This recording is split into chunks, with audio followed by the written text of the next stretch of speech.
हाँ ये किया जा सकता है। और एक्चुअली बट क्या है ये ब्लॉकचेन और पॉपुलर है, बट क्या है ये ब्लॉकचेन और इसका इस्तेमाल कैसे किया जा सकता है, और एक्चुअली ये किस प्रॉब्लम को सॉल्व करने के लिए यूज़ किया जाता है। जैसे इसके नाम में है ब्लॉकचेन यानी चेन ऑफ ब्लॉक्स जिसमें इंफॉर्मेशन होती है। अगर इसको सिंपल टर्म्स में कहें, ब्लॉकचेन एक डिस्ट्रीब्यूटेड डेटाबेस है जिनमें रिकॉर्ड्स होती हैं और ये रिकॉर्ड्स को कहते हैं ब्लॉक्स। ब्लॉकचेन को 1991 में कुछ रिसर्चर्स ने मिल के बनाया ताकि वो डिजिटल डॉक्यूमेंट्स को टाइम स्टैम्प कर सके, जिसकी वजह से इंफॉर्मेशन को चेंज नहीं किया जा सकता, मगर इसका सही इस्तेमाल नहीं हो पाया। सतोशी नाकामोटो सन 2009 में ये कॉन्सेप्ट यूज करके बनाया है डिजिटल क्रिप्टो करेंसी जिसका नाम है बिटकॉइन। ब्लॉकचेन एक डिस्ट्रीब्यूटेड लेजर है जो ओपन है और इसको कोई भी होस्ट कर सकता है।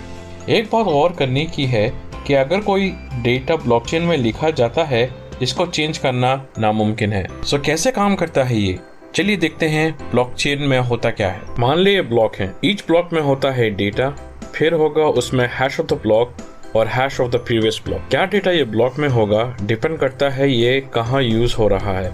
मान ले कि हम बिटकॉइन फॉर एग्जांपल यूज करते हैं।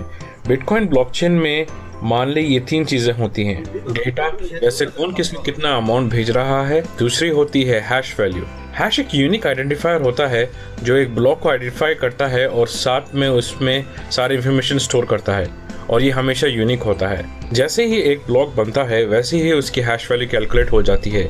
अगर ये ब्लॉक में कोई चेंजेस होते हैं, इसकी हैश वैल्यू भी ऑटोमेटिकली बदल जाती है।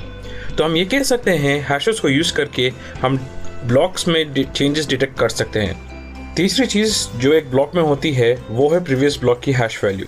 तो ये कहना सही होगा कि अब एक चेन बन गया है। यही एक टेक्निक है जिसकी वजह से ब्लॉकचेन को काफी सिक्योर माना जाता है। ब्लॉकचेन में एक और कॉन्सेप्ट यूज होता है जिसका नाम है प्रूफ ऑफ वर्क। अगर हम बिटकॉइन के ब्लॉकचेन में देखें तो तकरीबन 10 मिनट लगते हैं एक नया ब्लॉकचेन को ऐड करने में। तो होता क्या है ये प्रूफ ऑफ वर्क प्रोटोकॉल। फर्ज करें नासिर को रमेश को 50 रुपए देने हैं, तो नासिर के बैंक अकाउंट से 50 रुपए डिडक्ट होना चाहिए और रमेश के बैंक अकाउंट में 50 रुपए क्रेडिट होना चाहिए। ये हो गया आपको ट्रेडिशनल बैंकिंग जिसमें दोनों को बैंक को ट्रस्ट करना पड़ता है। अब ये एग्जांपल देखते हैं बिटकॉइन ब्लॉकचेन में। मान ले एक लेजर है जिसमें लिखा है नासिर प्रेस रमेश 50 रुपए, और ये लेजर पब्लिक है और जिसको कोई भी देख सकता है और एक न्यू लाइन ऐड कर सकता है।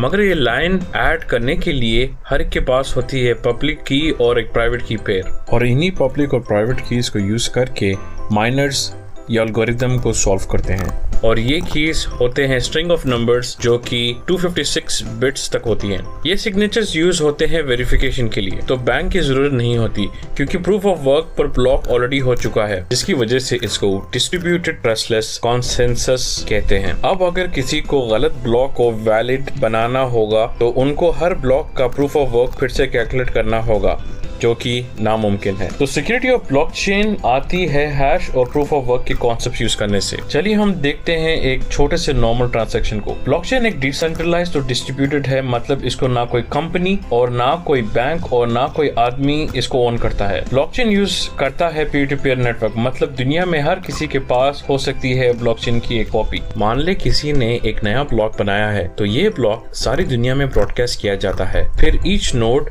वेरीफाई करता है कि ये ब्लॉक सही है और इसको ऐड कर देता है, और जो नकली हैं उनको इनवैलिड कर देते हैं। सो अगर किसी को ब्लॉकचेन में अपनी फेक ब्लॉक इंट्रोड्यूस करना होगा तो उसको हर नोड के ब्लॉकचेन कॉपी को बदलना होगा। फिर उसके बाद प्रूफ ऑफ वर्क हर ब्लॉक का कैलकुलेट करना होगा और ज्यादा से ज्यादा 50% of peer to peer network को अपने काबू में लेना होगा, जो कि नामुमकिन है। ब्लॉकचेन सिर्फ क्रिप्टो करेंसीज तक ही नहीं बल्कि दूसरी इंडस्ट्रीज में भी यूज किया जा सकता है by implementing different algorithms, और किसे पता शायद सेल्फ ड्राइविंग कार्स में, और या बिलियंस ऑफ डिवाइसेस जो इंटरनेट से कनेक्ट होती हैं जिन्हें कहते हैं इंटरनेट ऑफ थिंग्स। आज के लिए बस इतना ही।